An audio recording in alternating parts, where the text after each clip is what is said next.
ભવસંભવ ભીતિભેદનમ સુખસંપદ કરુણાનિકેતનમ વ્રતદાન તપઃ ક્રિયાફલમ સહજાનંદ ગુરુમ ભજે સદા. વર્ણિવેશ રમણીય દર્શનમ મંદહાસ્ય રુચિરાનનાંબુજમ પૂજિતમ સુરનરોત્તમે મુદા ધર્મનંદન મહં વિચિંતયે. ત્વં સુકાંતભૃતં કાંતમ ત્વં કાંતમ સર્વદોગતમ ત્વં ગતે દ્વેગ દેવત્વમ ત્વં વંદે ભક્તિકાસુતમ.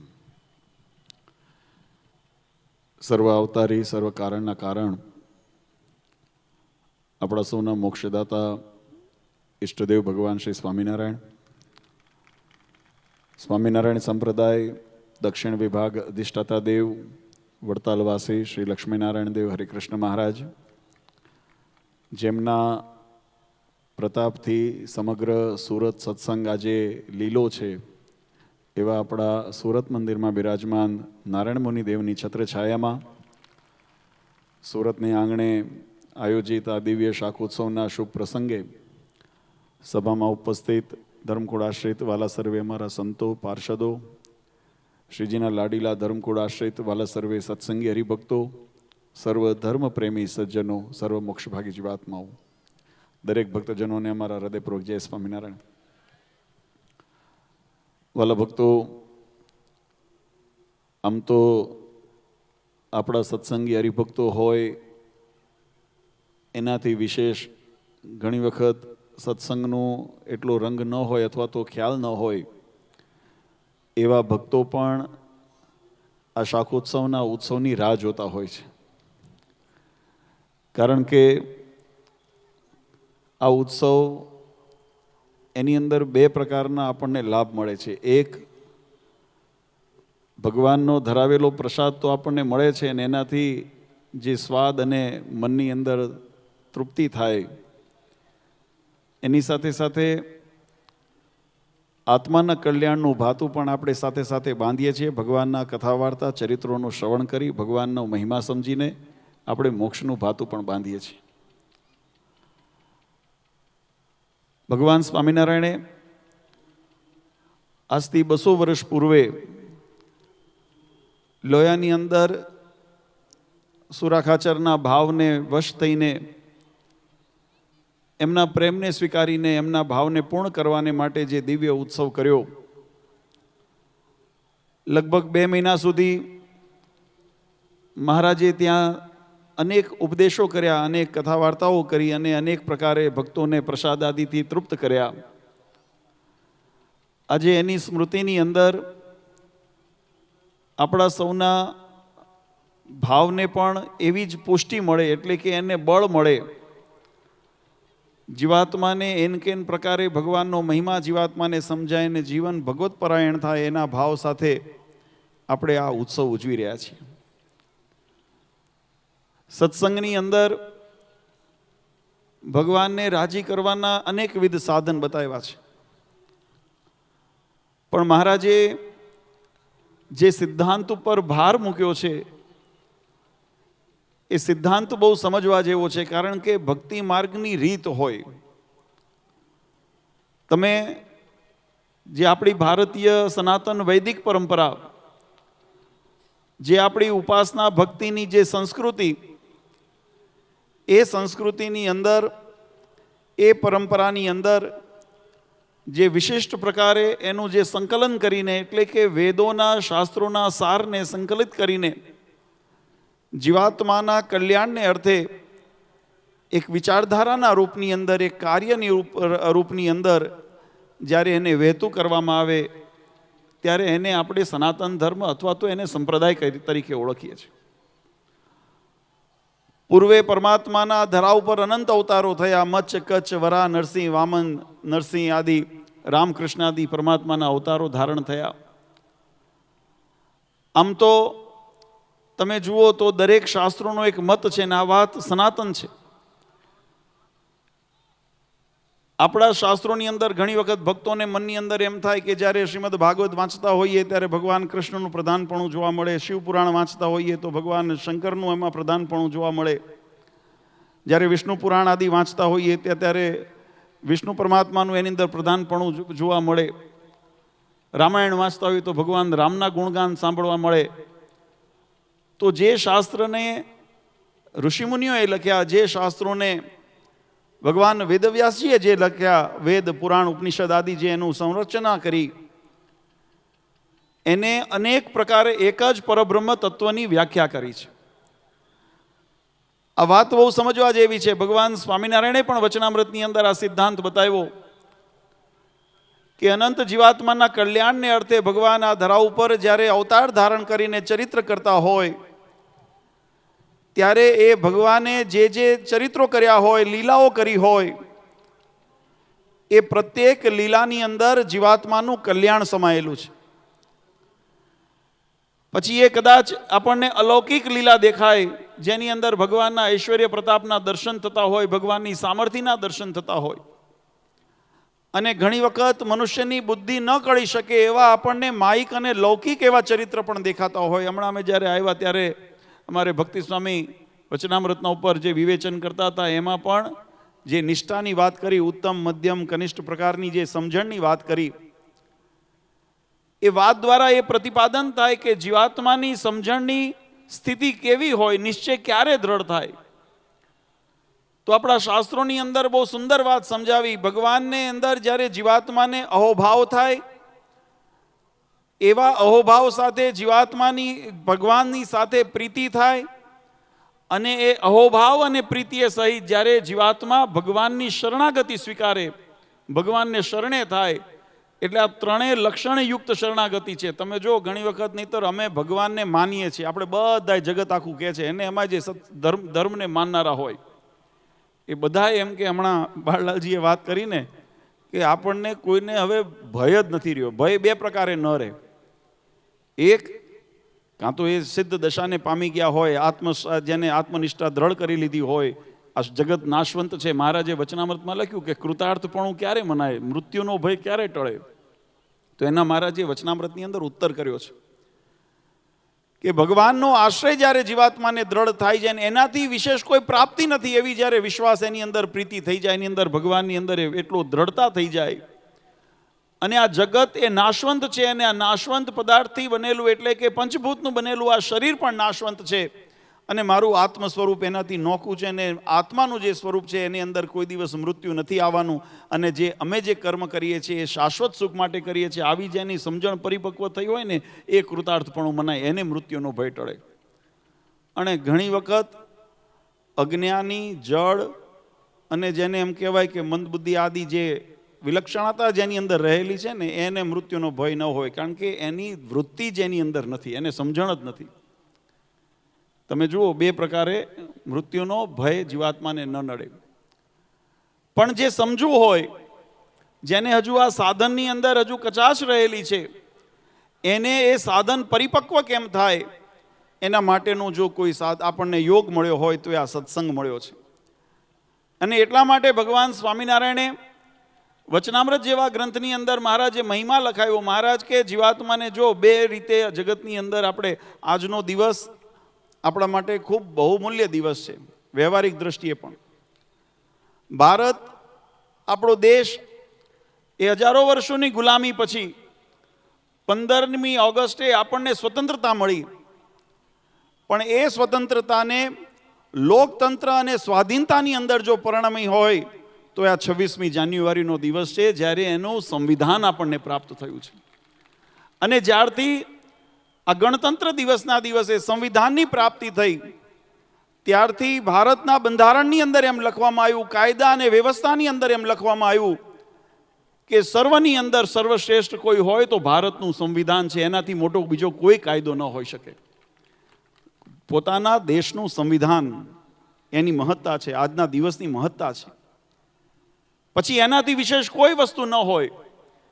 એમ જે સંપ્રદાયની અંદર જીવાત્માને મોક્ષની પ્રાપ્તિ કરવી છે, જે ભગવાનના ધામની જીવાત્માને પ્રાપ્તિ કરવી છે, તો એને જ્યારે પરમાત્માએ કળયુગ અને માયાના પ્રભાવથી સ્વતંત્રતા કરાવ્યો, આ સમાજને, જગતને આ કળયુગ અને માયાની કર્મની ગુલામીમાંથી જ્યારે મુક્તિ મળી, અને એ મુક્ત થઈને જ્યારે પરમાત્માના શરણાગતિ રૂપી સ્વાધીનતા પ્રાપ્ત થઈ, તો એના માટે ભગવાન સ્વામિનારાયણે એ સ્વાધીનતાના પ્રતીક રૂપે જે સંપ્રદાયનું બંધારણ, દેશ વિભાગનો લેખ, સત્સંગી જીવન અને શિક્ષાપત્રી જે મહારાજે લખી છે, એનાથી મોટું બીજું કોઈ તત્વ ન હોઈ શકે. આ સંવિધાન દિવસનો મહિમા છે.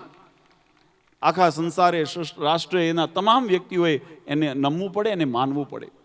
અને એનાથી વિરુદ્ધ જ્યારે કોઈ કામ કરવામાં આવે ત્યારે એને ગેરકાયદેસર રાષ્ટ્રદ્રોહની એને ઉપાધિ આપવામાં આવે છે કે આ રાષ્ટ્રદ્રોહનું કામ કરવામાં આવ્યું છે. એમ સત્સંગની અંદર પણ વાલા ભક્તો, ભગવાન સ્વામિનારાયણે સ્વમુખે શિક્ષાપત્રીની અંદર આજ્ઞા કરી. મહારાજે વચનામૃતની અંદર આ વાત લખી. દેશ વિભાગના લેખ અને સત્સંગી જીવનની અંદર મહારાજે આ વાત લખી કે અમારા બાંધેલા બંધારણની વિરુદ્ધ જો કોઈને જઈને વર્તશે તો એ નક્કી વિમુખ છે, એને ચાંડાલે તુલ્ય જાણવો. અને મહારાજ કે એને અમારા સત્સંગથી બહાર ગણવો, એને અમારા સત્સંગની અંદર ન ગણવો. ભગવાન સ્વામિનારાયણે આ સર્વોપરી સંવિધાનનું મહિમા સમજાવ્યો છે. આપણે જે પોતાના કલ્યાણ માટે દાખલો કરીએ છીએ, આ ઉત્સવ તો એક નિમિત્ત બને છે, પણ ઉત્સવના માધ્યમે કરીને જીવાત્મા જ્યારે કોઈ પોતાના કર્મની અંદર કોઈ નાની મોટી ત્રુટિ રહી ગઈ હોય, જીવાત્માને પોતાના મોક્ષની અંદર કોઈ નાના મોટા અવરોધ અથવા બાધા નડતા હોય તો એની નિવૃત્તિ કેમ થાય. અને એમાં પણ જ્યારે ઢાળ હોય ને ત્યારે દોડવાનું ફાવતું હોય. હું ઘણી વખત દ્રષ્ટાંત દઉં છું કે ઢાળ હોય ને એમાં દોડવું સરળ પડે, પણ ચડતો ઢાળ હોય ને ત્યારે કપરો લાગે, ત્યારે આપણને એની અંદર કઠિનાઈ આવે. અને એવા ચડતા ઢાળની અંદર પણ જ્યારે પાછળથી કોઈ ફોર્સ આપણને કામ કરે ને, કોઈ તાકાત પાછળથી ધક્કો મારે ને, તો એ સરળ થાય. અને એ ધક્કો છે એ ભગવાનનો નિષ્ઠાનો ધક્કો છે. આપણે અત્યારે તો કળિયુગના ચડતા ઢાળમાં છીએ. કળિયુગમાં છે ને ધર્મ વિહીન થવું બહુ સરળ છે. તમે જુઓ, અમે હમણાં જ ક્યાંય સભાની અંદર દ્રષ્ટાંત દીધું હતું કે આપણા માટે જગતના વિષય વ્યવહારની અંદર આસક્તિ અથવા ધર્મથી વિરુદ્ધ વર્તવું હોય ને તો ક્ષણ ન લાગે. ખાલી એવો સંગ અને યોગ થયો હોય તો આપણને સહેજે એની અંદર આકર્ષણ થઈ જાય, એની અંદર મમત્વ થઈ જાય, અને એની અંદર આપણને ઘણી વખત બંધન પણ થઈ જાય. કોઈ ન કરવાના વ્યસન કરવા માંડીએ, ન કરવાના ખાવા પીવાના વસ્તુ આપણે જીવનની અંદર આવે, વ્યસન, દૂષણ, આ બધું આની અંદર ભ્રષ્ટ થાય. એને છોડવું હોય ને, તમે જો એના હારું આપણે શિબિરો કરવી પડે છે. વ્યસન મુક્તિ માટે, વ્યસનને કરાવવા માટે કોઈ શિબિર કરવી પડે. એવું સાંભળ્યું કે દારૂ પીવાના ક્લાસીસ થયા, જુગાર રમવાના એના ક્લાસીસ કરવામાં આવ્યા, એના કોઈ નિશાળ કરવામાં આવી, અથવા એના માટે કોઈ કેમ્પ લગાવવામાં આવ્યા. પણ વ્યસનને નિવૃત્ત કરાવવું હોય ને તો એના માટે આપણે પરીક્ષણ કેન્દ્ર અને એના માટે એની અંદર કેન્દ્ર કરવા પડે છે. કારણ કે દુર્બળ થવું સરળ છે, આજે જગતની અંદર ભ્રષ્ટ થવું સરળ છે, પણ સબળ થવું હોય તો એના માટે પુરુષાર્થ, પ્રયત્ન અને આત્મવિશ્વાસની અંદર જરૂર પડે. એ જ્યારે દ્રઢ થાય, મહારાજને બહુ સુંદર, વધારે સમય નથી લેવો, કારણ કે બધાનો મને ખ્યાલ છે અહીંયા બધા એમ થશે કે પ્રસાદ માટે આવ્યા અને વાતોથી પેટ ભર્યું. પણ વાતોથી પેટ નથી ભરવું. આ સિદ્ધાંતની વાતો છે વાલા ભક્તો. વચનામૃતની અંદર મહારાજ, ગરડા અંત્યનું વચનામૃત, મહારાજે બહુ સુંદર એક પ્રશ્ન પૂછ્યો છે. મહારાજ કે જ્યારે ભૂંડો દેશકાળ હોય, વસ્તુ સમજો, અત્યારના સમય પ્રમાણે આ વાત બહુ સાગ્રત બેસે છે. મહારાજ કે જ્યારે ભૂંડો દેશકાળ હોય ત્યારે પણ ભક્તિ માર્ગની અંદર વિઘ્ન ના આવે એવી કેવી સમજણ રાખીએ ત્યારે એવું એની અંદર પ્રાપ્તિ થાય. મહારાજે એનો ઉત્તર બહુ સુંદર રીતે સમજાવ્યો. સંક્ષિપ્તની અંદર વાત કરું. મહારાજ કે એક તો આત્મનિષ્ઠા દ્રઢ કરી હોય. આ વાત એટલા માટે સમજવા જેવી છે. મહારાજ કે આત્મનિષ્ઠા દ્રઢ ન હોય તો જેવા જીવાત્માને શરીરની અંદર કોઈ કષ્ટ આવે, પીડા આવે, સુખ દુઃખ થાય, માન સન્માન અપમાન થાય, તો એ જીવાત્માને જ્યારે એવો યોગ થાય ત્યારે એનો જીવ ચૂંથાવા માંડે, પછી એની અંદર મૂંઝાય, અને મૂંઝાય એટલે અંતે પછી એ ભ્રષ્ટ થાય, અને ભ્રષ્ટ થઈને ભગવાનનો અને ધર્મનો માર્ગ મૂકી દે. એટલા માટે મહારાજ કે આ જગતની અંદર આત્મનિષ્ઠાને દ્રઢ કરવી, આ શરીરના સુખ દુઃખ અથવા જગતની માન મોટપનાથી પ્રભાવિત થવું નહીં, પણ આત્માના કલ્યાણનો ખટકો રાખો. અને મહારાજે બીજું કીધું, દ્રઢ વૈરાગ્ય હોય.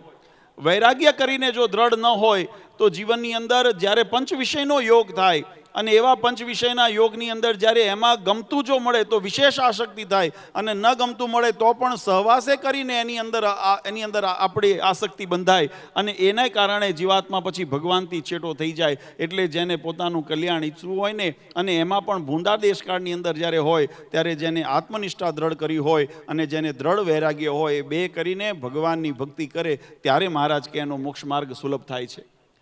આજે એ દ્રઢતા કરવા માટે જો કે સંતોએ ખૂબ સુંદર અહીંયા આગળ વાત કરી છે, આપણને ઉપદેશની વાત. અને એમાં મારે ભાગ તો હવે ખાલી છેલ્લી પંક્તિ બાકી રાખી છે ભક્તિ સ્વામીએ સુંદર અહીંયા આગળ પ્રેમાનંદ સ્વામીએ જે ભગવાને 200 વર્ષ પૂર્વે લોયાની અંદર શાકોત્સવ કર્યો એની સુંદર વાત આપણી સમક્ષ અહીંયા રજૂ કરી. અને આ એ ખરેખર કેટલા અહોભાગ્ય હોય. તમે જો ભાવથી કથાનું શ્રવણ કરો ને ત્યારે એમ કહેવાય કે આપણા રૂવાડા એની અંદર પ્રફુલ્લિત થઈ જતા હોય. કારણ કે ભગવાનની અંદર જીવાત્માને એવો હેત થઈ જાય, એની અંદર મમત્વ થઈ જાય, એ કથાનો સાર છે. અને એ સાર જ્યારે સમજતા હોઈએ, 200 વર્ષ પહેલાં મહારાજે જે દિવ્ય લીલા કરી એની અંદર કેવું અલૌકિકપણું બતાવ્યું. આપણે કથા તો ઘણી વખત સાંભળી છે કે જ્યારે મહારાજ એ સુરાખાચરના દરબારની અંદર જ્યારે મહારાજ આ લોયાની અંદર શાકોત્સવની અંદર રીંગણાનું શાક કરતા 12 મણ મહારાજે ઘીનો વઘાર કર્યો, 60 મણ એની અંદર રીંગણા ઓર્યા અને એની અંદર મસાલા, હળદર મસાલા વગેરે એની અંદર નાખે મહારાજ. પછી હળદરવાળા હાથ પોતાના ધોતી ઉપર લૂઈ દે. અને આ જોઈ અને ઘણી વખત પ્રેમાનંદ સ્વામીએ લખ્યું, હલ્દીવાલા હાથ લુએ નિજ ધોતીએ, પીળે પટ શોભે પરિબ્રહ્મજો. જે પરબ્રહ્મ પુરુષોત્તમ નારાયણ પીળું પિતાંબર ધારણ કરીને ઊભા હોય એવા દિવ્ય ભાવથી એમને દર્શન થાય. પણ આ કોણે થાય? ત્યારે ભગવાન પ્રેમાનંદ સ્વામી એની અંદર લખ્યું કે અક્ષર પર પુરુષોત્તમજીએ નર વપુ ધર્યું, એકાંતિક મહામુનિ સમજે મર્મજો. જે એકાંતિક હોય, મહામુનિ હોય, જ્ઞાની, ભગવાનનો નિશ્ચય જેને દ્રઢ હોય ને એને આ મર્મ સમજાય, સામાન્ય પામર જીવને ન સમજાય. અને બન્યું એવું કે જ્યારે મહારાજા ચરિત્ર કરતા હતા ત્યારે ચરોતરથી કાશીદાસ, કાનદાસ વગેરે પાટીદાર ભક્તો ભગવાનના દર્શને ગયેલા. અને આ ભગવાનને ચરિત્ર કરતા જોયા અને ભગવાનની અંદર મનુષ્ય ભાવ આવ્યો અને મનની અંદર અભાવ આવ્યો કે આને ભગવાન કેમ માનવા? આને તો એટલો વિવેક નથી. કોઈ હોય તો પોતાના રૂમાલ રાખે, કટકો રાખે, ગમછો રાખે, એની અંદર હાથ લૂએ. આ પહેરેલા વસ્ત્રો ઉપર હાથ લૂએ છે અને ભગવાન કેમ કરે? વિચારીને પાછા જતા હતા. અને આ જ્યારે ભગવાનની દ્રષ્ટિ એમના ઉપર પડી ત્યારે ભગવાને સંતોને પૂછ્યું, કોઈ તરસ્યો હોય ને કૂવા કાંઠે આવે તો એ તરસ્યો પાછો જાય તેને કેવો ગણવો? સંતોને મહારાજે પ્રશ્ન પૂછ્યો. સંતોએ ઉત્તર કર્યો કે મહારાજ એ તો અભાગ્યો કહેવાય. ત્યારે મહારાજ કે જો ઓલા ભક્તો અમારા દર્શન માટે છેક ચરોતરથી આવ્યા છે પણ અમને મળ્યા વગર જાય છે. મહારાજને સંતો કે પ્રેમાનંદ સ્વામી કે મહારાજના સખા ભક્ત હતા એટલે ધીમે રહીને કે મહારાજ વાંક તમારો છે. મહારાજ કે અમારો શું વાંક છે? અમે તો તમારા માટે રસોઈ બનાવીએ છીએ, શાક વઘારીએ છીએ અને હમણાં તમને એનો પ્રસાદ આપશું, તમને લાડ લડાવીએ છીએ. ત્યારે સંતોએ મહારાજને કહે કે મહારાજ અમે જ્યારે તમારી કથાની અંદર વર્ણન કરતા હોઈએ ને ત્યારે તમારા ઐશ્વર્ય પ્રતાપના વર્ણન કરતા હોઈએ, તમારા શણગારના વર્ણન કરતા હોઈએ. મહારાજે જરિયાની જામો પહેર્યો છે, સોનેરી સુરવાળ પહેર્યો છે, હાથની અંદર વેડકડા વીંટીઓ ધારણ કર્યા છે, બાજુની અંદર બાજુબંધ ધારણ કર્યો છે, કમરની અંદર કંદોરો બાંધેલો છે, મહારાજને 3 છોગરાડી પાક ધારણ કરી છે, ચરણની અંદર તોડા ધારણ કર્યા છે, વેડ વીંટીઓ ધારણ કરી છે, ચાંખડીઓ ધારણ કરી છે. અમે આવું વર્ણન કરતા હોઈએ. આ તાબેથો લઈને ઊભા હોય એવું વર્ણન કથામાં ન આવે. મહારાજને કે મહારાજ એ તો ઠીક તાબેથો લઈને ઊભા છો પણ આ જો ધોતિયું પીળું કરી નાખ્યું. અમે સવારે ધરાયું ઉતારે ધોળું હતું, આ પીળું તમે ધોતિયું કર્યું. કોણ એમ વિચારે કે આ પીળું આ ધોતી જેને કરી એને આ તાબેથો લઈને ઊભા પરબ્રહ્મ પુરુષોત્તમ નારાયણ છે.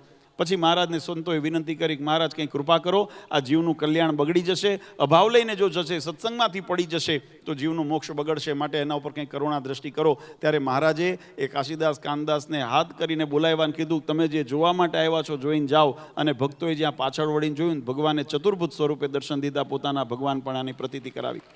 આજે એ સ્મૃતિની અંદર આપણે વર્ષો ઉત્સવ કરીએ છીએ. પણ આ ઉત્સવનો જો સાર હોય ને મારા ભક્તો, આ વાતને આપણે માર્મિક રીતે વિચારવી છે તો આની અંદર રીંગણાનો મહિમા નથી, આની અંદર એના સ્વાદનો પણ મહિમા નથી, જમણવારનો પણ મહિમા નથી. અત્યારે લાખોની સંખ્યાની અંદર અહીંયા મેદની ઉમટી છે, આજે એની આ સમુદાયનો પણ મહિમા નથી. મહિમા એક છે ને, વચનામૃતની અંદર આ 2 છેલ્લા સારના હું શબ્દો કહું છું, એને ગાંઠ મારજો. વચનામૃતની અંદર ભગવાને 2 આપણને સિદ્ધાંત બહુ મહત્વના શીખવાડ્યા છે. અન્ય રીતે શીખવાડ્યા છે, શબ્દોની વ્યાખ્યા અલગ છે પણ સિદ્ધાંત બહુ સમજવા જેવો છે. મહારાજે કીધું કે ભગવાનની મૂર્તિને વિસરીને તમે જે કોઈ ક્રિયા કરો એ ભક્તિ નથી. એ તમે ભગવાનના કીર્તન ગાતા હોય તોય ભલે, ભગવાનના ગુણાનુવાદ ગાતા હોય તોય ભલે, પણ જો મૂર્તિનું અનુસંધાન ન રહે, એનો મતલબ કે જેના કેન્દ્રની અંદર ભગવાન ન હોય, ભગવાનના આજ્ઞા ન હોય, ભગવાનના સિદ્ધાંત ન હોય તો મહારાજ કે એ ભક્તિ નથી, એ તો માત્ર ફેલ છે. અને એ રીતે કોઈ પણ જગતની અંદર ઉત્સવ થતા હોય પણ જેમાં ભગવાન સ્વામિનારાયણનો સ્થાપિત સિદ્ધાંત ન હોય તો એ ઉત્સવ નથી, એ મેળાવડા ને જગતના ભવાડા છે. આ વસ્તુ સમજજો. આને જો ઉત્સવ વાસ્તવમાં કોઈ બનાવતું હોય, સંપ્રદાયની વાત કરું, સંપ્રદાયના બંધન પ્રમાણે દરેક સંપ્રદાયની આગવી શૈલી છે. કોઈ રામાનુજ સંપ્રદાયને હોય તો એની આગવી શૈલી પરંપરા છે, કોઈ શિવ સંપ્રદાયના હોય તો એની આગવી શૈલી પરંપરા છે, કોઈ વલ્લભ વૈષ્ણવ સંપ્રદાયના હોય તો એની આગવી શૈલી પરંપરા છે. પણ એ આગવી શૈલીને પરંપરા અથવા તો એના સિદ્ધાંતોથી વિમુખ થઈને જ્યારે કોઈ પણ ઉત્સવ થતા હોય કે કોઈ પણ આયોજન થતા હોય તો એ જગતની અંદર ભવાડા માત્ર છે, એની અંદર ભગવાનનો રાજીપો નથી. આ પહેલો સિદ્ધાંત જીવનમાં યાદ રાખજો. આ પહેલો સિદ્ધાંત. ભગવાનને વિસરીને ક્યારેય કોઈ આયોજનની અંદર આપણે ભળવું નથી. આપણે આ ઉત્સવને માણીએ છીએ અથવા ઉત્સવનો મહિમા સમજીએ છીએ કારણ કે એના કેન્દ્રની અંદર હરિકૃષ્ણ મહારાજ રહેલા છે. એને ભળવાને માટે, એની પ્રાપ્તિને માટે, એના સિદ્ધાંતના પોષણને માટે અને એના ધામની પ્રાપ્તિ માટે આપણે આ દાખલો કરીએ છીએ. માટે એને ઉત્સવના સ્વરૂપની અંદર આપણે જોઈએ છીએ ને એનો આનંદ આપણને હૃદયની અંદર અનુભવ થશે. અને બીજું કે સત્સંગ છે ને, આ વાત કાયમ હું કહું છું કે ઉપદેશનો માર્ગ નથી, સત્સંગ અનુભૂતિનો માર્ગ છે. જીવનની અંદર ઉપદેશથી ક્યારેય કોઈનું વળતું નથી, કારણ કે ઉપદેશનું તો એવું છે, અમારા શાસ્ત્રોની અંદર લખ્યું છે કે ઉપદેશથી છે ને ક્યારેય કોઈનું પરિવર્તન જલ્દી ન થાય. જેમ કોઈ તમે અગ્નિની ઉપર પાણી મૂક્યું હોય અને પાણીને તમે ગમે તેટલું ગરમ કરો, એ અગ્નિ નીચેથી દૂર થાય ને એટલે વધુ એવું પાણી પાછું ટાઢું ને ટાઢું થઈ જાય. એમ ઉપદેશથી માત્ર તમને હવા ભરી હોય અને સત્સંગમાં ઉભરો આવ્યો હોય ને તો એ ઉભરો કાયમ ટકવાનો નથી. કારણ કે ઉભરો જે દિવસે આ સત્સંગનો યોગ નીકળી ગયો, વિમુખનો યોગ થયો, એના શબ્દો કાને પડ્યા અને આજે જોઈએ છીએ મોટી મોટી વાતો કેવળ ઉપરથી કરતા હતા. એટલે જ્યારે સત્સંગની અંદર બીજા વિષયનો યોગ થયો, માન સન્માનનો યોગ થયો, સ્વાર્થનો યોગ થયો, એટલે ભગવાન મૂકીને બધું કાર્ય થવા માંડ્યું. આપણે જોઈએ છે જગતની અંદર. તો જેને ભગવાનનો નિશ્ચય દ્રઢ કરવો હોય એને ભગવાનના કેન્દ્રની અંદર રાખીને પહેલું આપણો સિદ્ધાંત કે મહારાજને વતી આપણો આ ઉજળો સત્સંગ છે, માટે મહારાજને વિસરાઈ જાય એવું કાર્ય ન કરવું. મહારાજને વિસરાઈ જાય એટલે એવું નથી, નામ તો બધાય લે છે, પણ એ નામનો અર્થ ક્યારે થાય કે ભગવાનની, મહારાજે જેમ કીધું સધર્મ ભક્તિ રવનમ વિધાતા, ભગવાનની આજ્ઞા સહિત જ્યારે ભક્તિ કરો ને ત્યારે ફળ આપે છે. એટલે એનું અનુસંધાન જીવનની અંદર રાખવું. અને બીજું કે આત્મસાધ કરવા માટેનું તત્પર રહેવું. માત્ર ઉપદેશ સાંભળીને પરિવર્તન ન થાય. હમણાં જેમ લાલજી મહારાજે વાત કરી કે કોઈને બીક નથી એટલે કોઈ ખોટું કરવામાં બીતું નથી. મન ફાવે એવા બધાના વ્યવહાર થઈ ગયા છે. એમાં પણ પોતાને ગમતું આવે તો પછી કોઈ પ્રકારનો વિવેક પણ નથી રાખતા. એમ ધર્મનું રક્ષણ ન થાય, એમ જીવનની અંદર જીવનનો ઉદ્ધાર ન થાય. આપણે માયિક પદાર્થોની પ્રાપ્તિ માટે આપણા કલ્યાણને બગાડી દઈએ છીએ. આનો જો ખટકો ન રાખીએ તો માનજો કે આપણા માટે હજુ સમજણની અંદર મોટી મોટી કચાશ છે. સંતો એટલા માટે કહેતા, લાખ કામ બગાડીને મોક્ષ સુધાર્યો તો બધું સુધર્યું, અને લાખ કામ સુધાર્યા પણ મોક્ષ જો બગડ્યો તો બધું બગડ્યું. આ જન્મ મરણના ચક્રની અંદર આપણને અનેક જન્મ સંસિદ્ધતો યાતિ પરામગતિ, જન્મ જન્માંતરના પુણ્ય ઉદય થયા હોય, ભગવાનની કૃપા થઈ હોય ત્યારે એક આવો મનુષ્ય દેહ મળે, એમાં પણ આપણને સત્સંગ ઓળખાય અને એમાં પણ ભગવાનની પ્રાપ્તિ આપણને થાય, આવો યોગ મળ્યો હોય તો એને એળે ન જવા દેવો. આ સાવધાની રાખી આત્મસાત કરવા. આ ઉપદેશને કેવળ સાંભળીને આપણે એનાથી સિદ્ધિ નહીં થાય, અને આત્મસાત કરશું, જીવનની અંદર ઉતારશું, ત્યારે આપણને એની સિદ્ધિ થશે. આજે અમને આનંદ છે કે આમ તો છેલ્લા લગભગ સવા મહિના 1.5 મહિનાથી સતત રોજે રોજના અમારા પ્રવાસો અત્યારે ચાલે છે. પહેલાં ગઢપુર દેશના શાકોત્સવ થયા, પછી થોડો જુનાગઢ દેશના શાકોત્સવ થયા, પછી પાછા વિદેશ યાત્રાનું જવાનું થયું. ત્યાંથી આવ્યા પછી જુનાગઢ દેશના જે બાકી શાકોત્સવ હતા એને પૂરા કર્યા, અને અત્યારે વડતાલ દેશના શાકોત્સવ ચાલે છે. એમાં આપણું સુરત એ જે આપણા સમગ્ર સંપ્રદાયનું ઘરેણું કહેવાય, કારણ કે આ એવું સ્થાન છે કે જેની અંદર વડતાલ, ગરડા, જુનાગઢ ત્રણેય દેશના ભક્તો અહીંયા આગળ સુરતમાં અત્યારે રહ્યા છે. અને એટલા માટે નારાયણ મુનિ દેવની છત્રછાયામાં, અને આમ તો આપણે વર્ષો વર્ષ ઉત્સવ થતા હતા, પણ વચ્ચે કોરોના કારણે આપણે 2 વર્ષ એ ઉત્સવ ન કરી શક્યા. પછી 2 વખત આયોજન થયા, એક વખત વરસાદ થયો, તમને બધાને ખબર છે એટલે હું એની પુનરાવર્તિ નથી કરતો. પણ એ વરસાદ પડ્યો અને વરસાદના કારણે આપણે એ શાકોત્સવ મોકૂફ કરવા પડે. એટલે આ વખતે બધાને કકડીને ભૂખ લાગી હતી. યુવાનો આવ્યા, બાપુજી ગમે તે થાય આ વર્ષે તો આપણે શાકોત્સવ કરવો. અને અમારા કરતાં મેં કીધું એમ પરોક્ષના ભક્તોને પણ વધારે તાલાવેલી છે કે અમને આવા ઉત્સવની અંદર ક્યારે આમંત્રણ આપો છો. ત્યારે અમને એમ ભાવ હતો કે બધાએ સત્સંગને જેમ સંતોષ આપે છે, ગામે ગામ હરિભક્તોને સંતોષ થાય તો સુરતના ભક્તોને પણ એ લાભ મળે. અને આજે અમને એનું ગૌરવ છે અને આનંદ પણ છે. જેમ સંતોએ વાત કરી કે ખરેખર આ આયોજનનો સંકલ્પ કરવો તો હજુ કદાચ ભગવાનની કૃપાથી સંકલ્પ થાય આપણને બધાને, પણ એને સાકાર કરવું હોય તો આપણે ત્યાં કહેવત છે, તાવડી 13 વાના માગે. કેવળ વાતોથી આમાં પેટ ભરાતું નથી. એના આયોજનની અંદર આ સ્થાનથી લઈને પછી એના સાધનો સુવિધાઓ બધી જે સગવડો કરવી પડે, એના માટે સ્વયંસેવકોએ મહેનત કરવી પડે, એની અંદર આર્થિક સમય જરૂર પડે. આ બધું સમન્વય જ્યારે કરીએ, 13 વાના ભેગા કરીએ ને તારે રોટલી બને, ત્યાં સુધી બનતી નથી. એમ આજે આ ઉત્સવને સફળ કરવા માટે દરેક ભક્તોએ જે પોતાનો યત્કિંચિત ભાવ અહીંયા પ્રગટ કર્યો છે સેવાના રૂપની અંદર, એવા તમામ સ્વયંસેવકો, યજમાનો, દાતાઓ અને અમારા તમામ સ્ત્રી પુરુષો, મહિલા મંડળના, યુવક મંડળના તમામ સભ્યોને ભગવાન હરિકૃષ્ણ મહારાજ, નારાયણ મુનિદેવ ખૂબ સુખ્યા કરે એવી ભગવાન શ્રી હરિના ચરણારવિંદમાં પ્રાર્થના કરીએ છીએ. વધારે સમય નથી લેવો. એક છેલ્લે બધાને હમણાં જેમ સંતોએ વાત કરી કે આપણો અત્યારે 144 વર્ષ પછી મહાકુંભનું આયોજન આપણે ભારતની અંદર અત્યારે પ્રયાગરાજ તીર્થરાજ પ્રયાગની અંદર થઈ રહ્યું છે. આ ત્રિવેણીની અંદર સ્નાન કરીને જીવાત્મા જન્મ જન્માંતરના કર્મમાંથી મુક્તિ મળે, એના આત્માની ને મન ઇન્દ્રિયો બુદ્ધિની પવિત્રતા થાય અને એનું ભગવાનની અંદર એનો સ્નેહ વધે, એવા ભાવ સાથે હજારો ભક્તોને ભાવ હોય કે અમારે ત્યાં દર્શન માટે જવું છે. આમ પરમ પૂજ્ય આચાર્ય મહારાજશ્રીને વાતની જાણ થઈ એટલે મહારાજશ્રીએ આદેશ કર્યો, પોતે આશીર્વાદ દીધા અને મહારાજશ્રીના આશીર્વાદથી અમારા એસવીજીના માધ્યમથી સંતોના પ્રયત્નથી અને હરિભક્તોના સહકારથી આજે ત્યાં એક આપણી શિબિરનું આયોજન શરૂ કર્યું છે. એટલે એની વિગત આપણી એસવીજીની વેબસાઇટ ઉપર છે. એટલે જે ભક્તોને કદાચ તમારી અનુકૂળતાએ તમારા તારીખોમાં જવું હોય તો અવશ્ય ત્યાં જાણ કરીને અને તમારી રીતે તમે ત્યાં જશો તો ત્યાં રહેવા જમવાની વગેરે વ્યવસ્થામાં તમને સહયોગ આપવામાં આવશે. વ્યવસ્થા કરવાની અંદર મદદરૂપ થશું અને ત્યાં આગળ બધાને સ્નાન થાય એની વ્યવસ્થા થાય. પણ અમારે પણ ઈચ્છા છે કે આવો અવસર આપણા જીવનની અંદર મળ્યો છે તો આપણે એનો લાભ લઈએ. પણ અત્યારે અમુક હજુ આ શાકોત્સવની તારીખો હજુ આપેલી છે અને અમુક 2-3 પ્રતિષ્ઠાઓ રહેલી છે એટલે અત્યારે અમે નથી નીકળી શકીએ એમ. પણ એ પ્રસંગ પૂરા થયા પછી મહાકુંભના છેલ્લા જે ચરણ છે એટલે કે લગભગ 20 તારીખથી 26 તારીખ સુધી જ્યારે પૂર્ણાવતીના પ્રસંગ હશે ત્યારે એની અંદર કુંભની અંદર અમે સમગ્ર ધર્મકુળ પરિવાર જવાનો સંકલ્પ કર્યો છે. ગરડાની અંદર પણ બધા ભક્તોને વાત કરી હતી અને આ ઉત્સવની અંદર 21 તારીખથી લઈને 25 તારીખ સુધી પંચદિનાત્મક ભગવત જ્ઞાન યજ્ઞ અને વિષ્ણુ યાગ વગેરેનું આયોજન કરવાનો સંકલ્પ કર્યો છે કે એવા તીર્થરાજની અંદર આવા સુભગ સમન્વય જ્યારે પ્રયાગરાજનું હોય અને મહાકુંભનું હોય ત્યારે ભગવાનનું વિશેષ અનુષ્ઠાન થાય, ભક્તિ થાય અને દરેક ભક્તોને લાભ મળે. એટલે એ વખતે પણ કોઈ ભક્તોને ઈચ્છા હોય કે અમારે સાથે આ લાભ લેવો છે પણ એની એક શરત છે. એની શરત એટલી છે કે જે ભક્તોને આવવા જવાની વ્યવસ્થા તમારે કરવાની હો, એ પોતાની રીતે આયોજન કરવાનું. ત્યાં પહોંચવા સુધીની જવાબદારી તમારી, પહોંચ્યા પછીની અમારી. પહોંચ્યા પછીની જવાબદારી અમારી, પહોંચવાનું તમારી રીતે.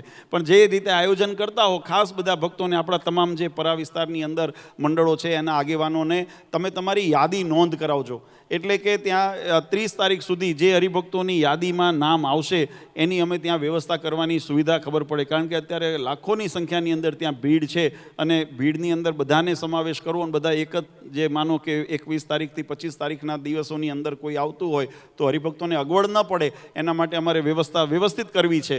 અને તમને બધાને આનંદ થશે. એમાં જે ભક્તોને કદાચ કોઈને સેવા પણ કરવી હોય એની અંદર આપણે અન્નક્ષેત્ર ચાલે છે અથવા તો તીર્થની અંદર કોઈ પૂજા અનુષ્ઠાન વગેરે થવાના છે એની અંદર કોઈ સેવા કરવી હોય તો તમે આયોજકો એમાં સંતોનો કે અમારો સંપર્ક કરજો તો તમને એની અંદર પ્રેરણા કરશે. અમારે હમણાં નંદલાલભાઈએ કંઈક સંકલ્પ કર્યો છે કે 5 દિવસ જે કથા થાય એ કથાના મુખ્ય યજમાન તરીકે એમને 11 લાખ રૂપિયા કુંભની અંદર એમને સેવા કરવાનું કર્યું છે. ખૂબ ખૂબ અભિનંદન. કોઈ બીજા ભક્તોને એવો ભાવ થાય તો ચોક્કસ કરજો. પણ અમે કીધું એ પ્રમાણે એની ખાસ યાદી કરીને 30-31 તારીખ સુધીની અંદર વહેલી તકે અમને પહોંચતું કરજો. વહેલા તે પહેલાંના ધોરણે છે, પાછળથી કોઈ 2 દિવસ બાકી હશે ને પછી કહેશો કે બાપુજી અમે 50 જણ આવીએ છીએ તો 2 દિવસમાં ઊભું ન થાય. અહીંયા પાછું પારકા દેશ અને હજારોની સંખ્યામાં લોકો છે એટલે તમે અગવડમાં ન હેરાન થાવ એ અમારે પહેલું જોવું છે. એટલા માટે દરેકે આ સૂચનાનું અનુસંધાન રાખવું. આ 25 તારીખથી લઈ અને 21 તારીખથી 25 તારીખ સુધી ત્યાં ભગવાનના દિવ્ય ચરિત્રોનો ગુણાનુવાદ, કથા વાર્તા અને વિષ્ણુ યાગ વગેરેનું આયોજન આપણે કરેલું છે. તો એની અંદર બધા ભક્તો અવશ્ય લાભ લે અને અહીંયા બેઠા બેઠા ભગવાનને પ્રાર્થના કરીએ. જે ન જઈ શકે હોય, કોઈને અગવડની કોઈ તકલીફ હોય, પોતાની રીતે અગાઉ જવું હોય તો પણ મેં વાત કરી એની આપણી એસવીજીની વેબસાઇટ ઉપર એની બધી માહિતી છે. તમે સંપર્ક કરી અને સંકલન કરજો. અને કદાચ કોઈ ન જશે તો અહીંથી આપણને ભગવાનને પ્રાર્થના કરશું. અમે તમારા સમગ્ર સંપ્રદાય વતી, તમામ અનુયાયીઓ વતી, બધા ભક્તોના પ્રતિનિધિ તરીકે અમે એની અંદર ગંગાજીમાં અમે સંગમમાં સ્નાન કરશું અને બધાને એનું ફળ મળે એવી ભગવાનને પ્રાર્થના કરશું. એટલે દરેક ભક્તો ખૂબ રાજી રહેજો અને વિશેષ ભગવાનનું ભજન કરજો. આપણો હેતુ મનુષ્ય જન્મ, આપણે વ્યવહારની અંદર તો જે સમય પ્રમાણે કાર્ય કરવું પડે એ આપણી જવાબદારી છે. એટલે કોઈ એવું ન માને કે આપણે એકલું ભજન કરીને બેસીએ. મહારાજ જ્યારે મંદિરો નિર્માણ કરાવતા હતા ને એક સ્વામી સંતો હતા એ કે મહારાજ હું તો માળા કરું છું. મહારાજ કે લાકડા ફેરવે કામ નહીં થાય, પાણા ફેરવો. આપણા સંપ્રદાયના એવા પ્રસંગ બન્યા. કારણ કે વ્યવહારિક કામ છે. જે જેવું કાર્ય હોય ત્યારે એ કાર્યની અંદર યોગ પ્રમાણે સેવા કરવી પડે. એમ જ્યારે સત્સંગના રક્ષણની વાત આવે, જાગૃતિની વાત આવે, સત્સંગના સંવર્ધનની વાત આવે, એકતાની વાત આવે, ત્યારે એના માટે જે કાર્ય કરવું પડે એ તો કરીએ જ, પણ આપણું લક્ષ્ય ભગવાનની ધામની પ્રાપ્તિ છે અને એટલા માટે ભગવાનનું ભજન વિશેષ થાય. અને એટલા માટે આ વર્ષે જેમ ગત વર્ષે લક્ષ્મીનારાયણ દેવ દ્વિશતાબ્દી મહોત્સવ અને આચાર્ય શ્રી અજેન્દ્ર પ્રસાદજી મહારાજ પ્રાગટ્ય અમૃત મહોત્સવ અંતર્ગત આખું વર્ષ આપણે ભક્તિ પર્વ તરીકે ઉજવ્યું અને ગામે ગામ અનુષ્ઠાનો થયા, ભજન થયા, કીર્તનો થયા, વચનામૃત આદિના પાઠ થયા, જન્મગણના પાઠ થયા. એમ વિશેષ ભજન જે આપણે થયું, સામાજિક પણ ઘણા બધા કાર્ય, બ્લડ ડોનેશન કેમ્પ વગેરે થયા. એમ આ વર્ષે પણ મદન મોહનજી મહારાજ દ્વિશતાબ્દી મહોત્સવ વર્ષ, પરમ પૂજ્ય આચાર્ય સ્થાપના દ્વિશતાબ્દી મહોત્સવ વર્ષ અને વિશેષ કરીને શિક્ષાપત્રી આમ તો 1882ની અંદર મહારાજે લખી, એનું પ્રારંભ એટલે અત્યારથી એનું વર્ષ શરૂ થયું, આવતા વર્ષે એની પૂર્ણાવતિ થશે, પણ એનું પણ દ્વિશતાબ્દી વર્ષ. આવું ત્રિવેણી યોગ જ્યારે સંગમ છે ત્યારે આ વર્ષે પણ આપણે ભક્તિ પર્વ દ્વિતીય ચરણ એ રીતે આપણે ઉજવવા જઈ રહ્યા છીએ. એટલે દરેક ભક્તો એમાં વિશેષ પોતાની યથાશક્તિ કંઈક ભજન કરે, શિક્ષાપત્રીના પાઠ કરે, વચનામૃતના પાઠ કરે, ભગવાનના જન્મંગળ આદિના પાઠ કરે, જે હનુમાન ચાલીસાના પાઠ કરે, જેવી જેની શ્રદ્ધા હોય, વિષ્ણુ સહસ્ત્ર આદિના પાઠ કરે, હરિકવચના પાઠ કરે, જેવી જેની શ્રદ્ધા હોય, પણ એની અંદર વિશેષ નિયમ લઈ અને ભગવાનનું ખૂબ ભજન કરજો. મહારાજ તમને બધાને ખૂબ સુખ્યા કરશે એવી હરિકૃષ્ણ મહારાજ નારાયણમુનિ દેવના ચરણારીમાં પ્રાર્થના કરીએ છીએ. વધારે સમય ન લેતા પુનઃ એક વખત આજના શાકોત્સવની અંદર જે ભક્તોએ સુંદર સેવા કરી છે એમને અંતરથી આશીર્વાદ. મહાનુભાવો બધા અહીંયા સામાજિક રાજકીય અગ્રગણ્યો બધા આવ્યા છે, એમને પણ અંતરથી આશીર્વાદ. અને અબાલ વૃદ્ધ તમામ આ સેવાની અંદર, આ મહોત્સવની અંદર જોડાયા છે એવા તમામને ભગવાન ખૂબ મંગલ વિસ્તારે એ પ્રાર્થના સાથે સર્વે ભવંતુ સુખીના સર્વે સંતુ નિરામયાની પ્રાર્થના કરી પરમ પૂજ્ય સનાતન ધર્મ ધુરંધર 1008 આચાર્ય શ્રી અજેન્દ્ર પ્રસાદજી મહારાજ, અશો ગાદીવાળા પૂજ્ય માતુશ્રી અને અમારા સમસ્ત ધર્મકુળ પરિવાર વતી આપ સૌને અંતરના આશીર્વાદ આપી મારી વાણીને વિરામ આપું. સહેજાન સ્વામી મહારાજની જય.